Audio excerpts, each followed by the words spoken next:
In this video, we're going to look how we can apply those shared parameters to an existing family object. This process is the same whether it's an existing family or a new family. So let's go take a look.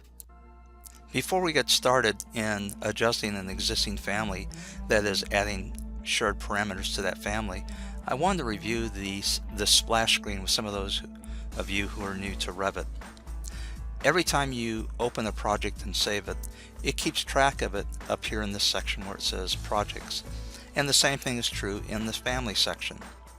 So when you open up Revit the next time, you'll see those projects that you worked on last. You can also go to the application menu and see those most recent projects in this location as well. So let's go ahead and open up an existing family. I'm going to click on Open and go to that folder on my desktop and select this table. And when I select that table, it's going to open up and show me a 3D view of this table. It's a simple table with 4 legs.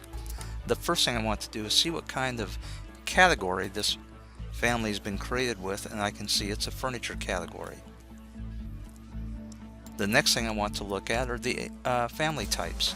And in the family types dialog box, I want to expand this area that says identity data. And if I look at the different types under name here, I can see that there are a couple of different types. Well, when I add my shared parameters, they're going to be added to this portion of the dialog box. So how do we add those parameters?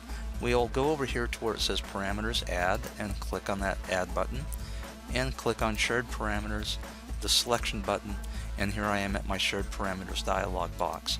Here I want to select the text group, and under the text group I'm going to put in item scope as my first parameter, and I want to group this or locate this in the identity data section of my dialog box, my types property dialog box, and that's found right here.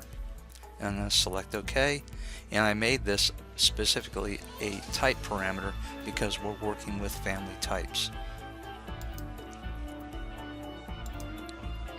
The next parameter I'm going to add will be the casework ID parameter. This is for either casework or for furniture. You saw in the earlier movies how I associated that with either one. And again, I'm going to place this under identity data, and I'm going to leave it set to type and select OK.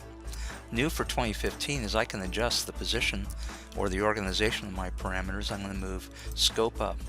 And for the scope section, I need to add in some information so that the tag has information to extract. And for the scope, I'm going to say this is furnished by the owner and installed by the owner. And for the casework ID number, I'm going to type this in as FURN 002-3618. So it's a furniture object, or second one, 3618.